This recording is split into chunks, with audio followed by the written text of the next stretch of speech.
ದೇಶದ ಐತಿಹಾಸಿಕ ಹೆಗ್ಗುರುತುಗಳಲ್ಲಿ ಒಂದಾದ ಅಯೋಧ್ಯೆಯ ಭವ್ಯ ರಾಮ ಮಂದಿರದ ಕನಸು ಸಾಕಾರಗೊಂಡಿದೆ.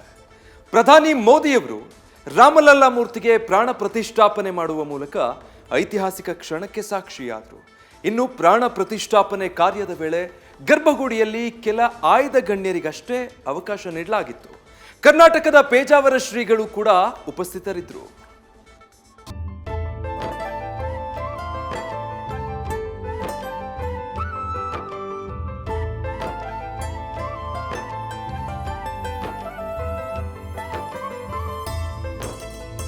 हमारे राम आ गए।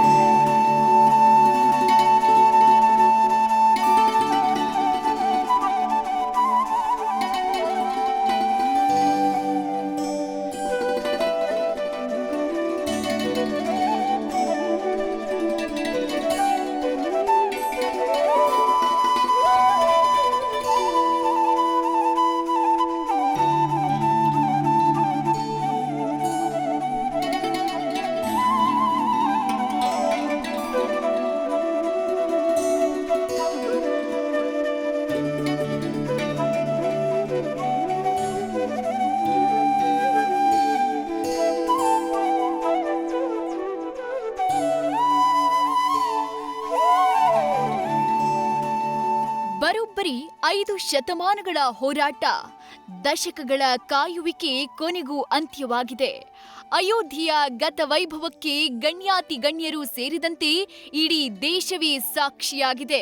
ಭಾರತೀಯ ಚಿತ್ರರಂಗದ ದೊಡ್ಡ ದೊಡ್ಡ ನಟರಾದ ಅಮಿತಾಬ್ ಬಚ್ಚನ್, ರಜನಿಕಾಂತ್, ಚಿರಂಜೀವಿ, ಕ್ರಿಕೆಟ್ ತಾರೆ ಸಚಿನ್ ತೆಂಡೂಲ್ಕರ್ ಸೇರಿದಂತೆ ಹಲವು ತಾರೆಯರ ಬಳಗ ಈ ಕ್ಷಣವನ್ನ ಕಣ್ತುಂಬಿಕೊಂಡ್ರು. ಕರ್ನಾಟಕದಿಂದ ತೆರಳಿದ್ದ ಸ್ಯಾಂಡಲ್ವುಡ್ನ ರಿಷಬ್ ಶೆಟ್ಟಿ, ಮೈಸೂರು ರಾಜವಂಶಸ್ಥರಾದ ಯದುವೀರ್ ಒಡೆಯರ್ ಮತ್ತವರ ಪತ್ನಿ ಕೂಡ ಈ ಐತಿಹಾಸಿಕ ಕ್ಷಣವನ್ನ ಸಾಕ್ಷೀಕರಿಸಲು ಅಯೋಧ್ಯೆಗೆ ತೆರಳಿದ್ರು.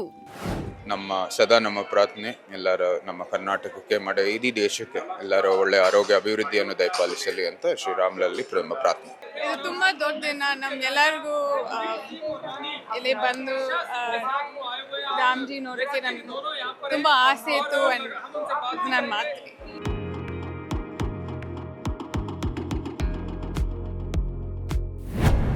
ರಾಮ ಮಂದಿರ ಉದ್ಘಾಟನೆಯಲ್ಲಿ ಮಾಜಿ ಪ್ರಧಾನಿ ದೇವೇಗೌಡರು ಭಾಗಿ.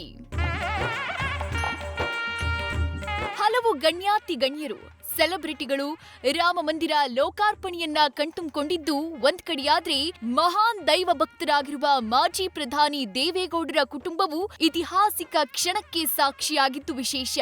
ದೇವೇಗೌಡರ ಜೊತೆ ಎಚ್.ಡಿ. ಕುಮಾರಸ್ವಾಮಿ, ನಿಖಿಲ್ ಕೂಡ ಮಂದಿರ ಲೋಕಾರ್ಪಣೆ ಕಾರ್ಯಕ್ರಮಕ್ಕೆ ಸಾಕ್ಷಿಯಾದ್ರು.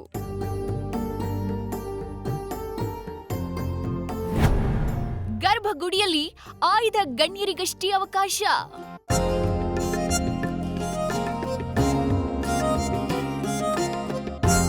ಎಲ್ಲರ ನಿರೀಕ್ಷೆಯಂತೆ ಪ್ರಧಾನಿ ಮೋದಿ ಅವರು ರಾಮಲಲ್ಲನ ಪ್ರಾಣ ಪ್ರತಿಷ್ಠೆಯ ವಿಧಿವಿಧಾನ ಪೂರೈಸಿದ್ರು. ಆ ವೇಳೆ ಕೆಲ ಆಯ್ದ ಗಣ್ಯರಿಗಷ್ಟೇ ಗರ್ಭಗುಡಿಯಲ್ಲಿ ಅವಕಾಶ ಕೊಡಲಾಗಿತ್ತು. ಉಡುಪಿ ಪೇಜಾವರ ಶ್ರೀಗಳು, ಆರ್ಎಸ್ಎಸ್ ಮುಖ್ಯಸ್ಥ ಮೋಹನ್ ಭಾಗವತ್, ಉತ್ತರ ಪ್ರದೇಶ ಸಿಎಂ ಯೋಗಿ ಆದಿತ್ಯನಾಥ್, ಉತ್ತರ ಪ್ರದೇಶದ ರಾಜ್ಯಪಾಲೆ ಆನಂದಿಬೆನ್ ಪಟೇಲ್ ಉಪಸ್ಥಿತರಿದ್ದರು. ಆರ್ಎಸ್ಎಸ್ ಮುಖ್ಯಸ್ಥ ಮೋಹನ್ ಭಾಗವತ್ ಪ್ರಧಾನಿ ಮೋದಿ ಅವರ ಪಕ್ಕದಲ್ಲೇ ಕುಳಿತು ಪ್ರಾಣ ಪ್ರತಿಷ್ಠಾಪನಾ ವಿಧಿವಿಧಾನಗಳಲ್ಲಿ ಪಾಲ್ಗೊಂಡ್ರು.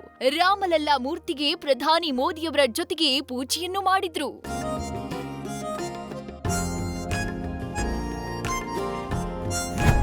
ಪ್ರಾಣ ಪ್ರತಿಷ್ಠಾಪನೆ ವೇಳೆ ಚಾಮರ ಬೀಸಿದ ಪೇಜಾವರ ಶ್ರೀಗಳು. ಅಯೋಧ್ಯೆಯ ಬಾಲರಾಮನಿಗೆ ಪೇಜಾವರ ಶ್ರೀಗಳಾದ ಶ್ರೀ ವಿಶ್ವಪ್ರಸನ್ನ ತೀರ್ಥರು ಪ್ರತಿಮಾನ್ಯಾಸ ನೆರವೇರಿಸಿದ್ರು. ಅಂದ್ರೆ ಪ್ರಧಾನಿಯವರು ಪ್ರಾಣ ಪ್ರತಿಷ್ಠೆ ಮಾಡೋ ಮೊದಲಿನ ವಿಧಿವಿಧಾನ ಪೇಜಾವರ ಶ್ರೀಗಳು ನಡೆಸಿಕೊಟ್ರು. ಸಂಪೂರ್ಣ ಪ್ರತಿಮೆಗೆ ಚೈತನ್ಯ ಕೊಡೋದಕ್ಕೆ ಬಿಂಬಶುದ್ಧ ಪ್ರಕ್ರಿಯೆ, ಪ್ರತಿಮಾ ನ್ಯಾಸಾದಿ ಸೇರಿದಂತೆ ರಾಮನ ತಲೆಯಿಂದ ಕಾಲಿನವರೆಗೆ ದೇವತೆಗಳನ್ನ ಆಹ್ವಾನಿಸುವ ವಿಧಿವಿಧಾನಗಳನ್ನ ಪೇಜಾವರ ಶ್ರೀಗಳು ನೆರವೇರಿಸಿದ್ರು. ಬಳಿಕ ಮಂಗಳಾರತಿ ವೇಳೆ ರಾಮಲಲ್ಲನಿಗೆ ಚಾಮರ ಬೀಸಿ ಪೇಜಾವರ ಶ್ರೀಗಳು ಧನ್ಯರಾದ್ರು.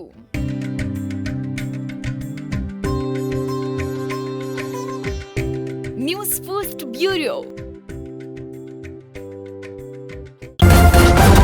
ನ್ಯೂಸ್ ಫಸ್ಟ್ ನಿರ್ಭೀತಿಯಿಂದ ನಿಮ್ಮ ಪರವಾಗಿ.